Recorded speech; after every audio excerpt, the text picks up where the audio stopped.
প্রেমের সম্পর্কে জড়িয়ে আত্মঘাতী হলো এক যুবক।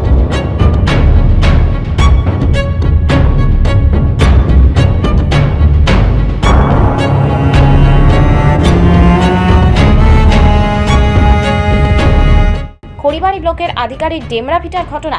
মৃতের নাম স্বরূপ কুমার সিংহ ওরফে পাপাই, তার বয়স 24 বছর। এদিন ভোরে ঘরের ভেতর ঝুলন্ত অবস্থায় উদ্ধার ঘিরে চাঞ্চল্য ছড়িয়েছে গোটা এলাকায়। জানা গেছে বৃহস্পতিবার সকালে স্বরূপকে ডাকাডাকি করেন পরিবারের সদস্যরা। কোনো সাড়া শব্দ না পেয়ে দরজা ভেঙে দেখেন যুবকের ঝুলন্ত দেহ। 6টার সময় জানতে পারলাম যে আমার নিজের দেওর মাসি শাশুড়ির ছেলে এরকম অবস্থা, খবরটা পেলাম আমরা তো দৌড়াদৌড়ি করে সবাই ছুটে আসলাম। তারপরে এসে দেখি এরকম করে ঝুলে আছে, ওদের ঘর কাঠের ইসে খুলে গেছে। তারপর জানতে পারলাম যেটা কোনো মেয়েরই চক্কর হবে, সম্ভবত কারো কোনো দার্জিলিংয়ের কোনো মেয়ের সাথে ভালোবাসা করতো। সেই মেয়ের রাতে ফোন আসছে, ফোনে আসার পরে কথাবার্তা বলে সম্ভবত ওদিক থেকে কোনো থ্রেড আসছে, তারপরে ও সুইসাইড অ্যাটেম্প করছে। পরে খবর পেয়ে খড়িবাড়ি থানার পুলিশ ঘটনাস্থলে পৌঁছে মৃতদেহ উদ্ধার করে ময়না তদন্তের জন্য উত্তরবঙ্গ মেডিকেল কলেজ ও হাসপাতালে পাঠানো হয়। পরিবার সূত্রে জানা গেছে দীর্ঘদিন ধরে এক মেয়ের সম্পর্ক ছিল পাপাই। গতকাল রাতেও ফোন আলাপ হয়েছে তাদের। গোটা ঘটনায় শোকের ছায়া নেমে এসেছে এলাকায়। ঘটনার তদন্তে নেমেছে পুলিশ। ঘটনায় থানায় অভিযোগ পরিবারের। সবকিছু ইনভেস্টিগেশন হোক, ওই মেয়েটার কঠোর থেকে কঠোর শাস্তি হোক। একটা ছেলের একটা মার বুক খালি করলো, একটা মার বুক একটা বাবার বুক খালি করলো। আমাদের দাওয়ারও খুব ভালো ছিল, আমাদের সবসময় সম্মান করতো, সবাইকে সম্মান করতো, কারোর সাথে ঝগড়াঝাটি কিছু ছিল না, খুব ভালো ছিল।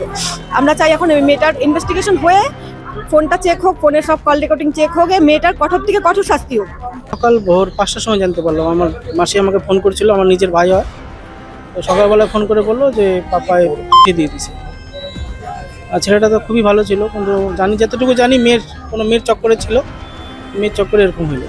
হ্যাঁ, আমরা জানতাম ও একটা মেয়ের সাথে ভালোবাসা করে। আমি তো জানতামই, কারণ কিছুদিন আগে 10 থেকে 15 দিন আগে, বিশেষ করে আজকে ওর জন্মদিন, আজকে আমার বাড়ি যাওয়ার কথা ছিল। ও আমাকে বললো, বৌদি আজকের থেকে 10 থেকে 15 দিন আগে আমাকে বলে আসলো, বৌদি আমি তোমার বাড়িতে আসবো আমার বার্থডের দিন। হ্যাঁ, আচ্ছা ঠিক আছে, আসিস।